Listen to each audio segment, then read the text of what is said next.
He made the altar of burnt offering of acacia wood. 5 cubits was its length, and 5 cubits its breadth.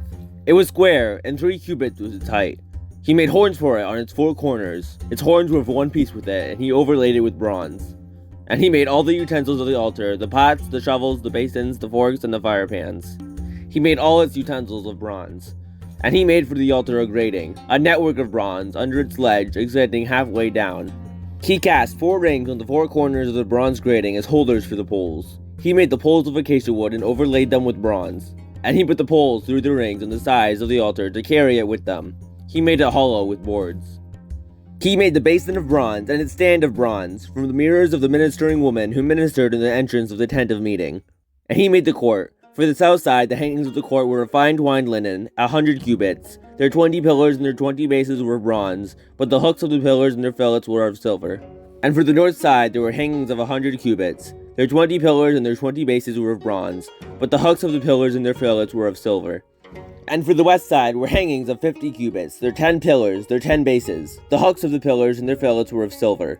And for the front to the east, 50 cubits. The hangings for the one side of the gate were 15 cubits, with their 3 pillars and 3 bases. And so forth on the other side. On both sides of the gate of the court were hangings of 15 cubits, with their 3 pillars and their 3 bases.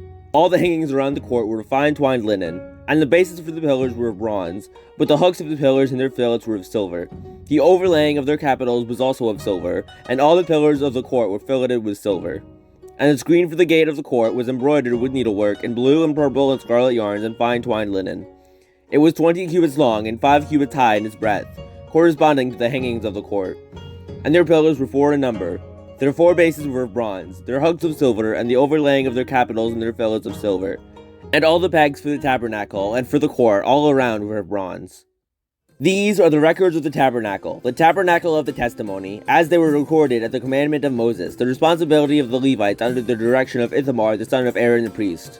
Bezalel the son of Uri, son of Hur, of the tribe of Judah, made all that the Lord commanded Moses. And with him was Oholiab the son of Ahisamach, of the tribe of Dan, an engraver and designer and embroiderer in blue and purple and scarlet yarns and fine twined linen. All the gold that was used for the work, in all the construction of the sanctuary, the gold from the offering was 29 talents and 730 shekels, by the shekel of the sanctuary. The silver from those of the congregation who were recorded was 100 talents and 1,775 shekels, by the shekel of the sanctuary.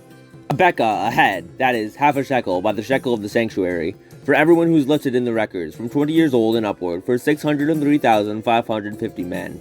The 100 talents of silver were for casting the bases of the sanctuary and the bases of the veil, 100 bases for the 100 talents, a talent a base. And of the 1,775 shekels he made hooks for the pillars and overlaid their capitals and made fillets for them. The bronze that was offered was 70 talents and 2,400 shekels. With it he made the bases for the entrance of the tent of meeting, the bronze altar and the bronze grating for it, and all the utensils of the altar, the bases around the court, and the bases of the gate of the court, all the pegs of the tabernacle, and all the pegs around the court.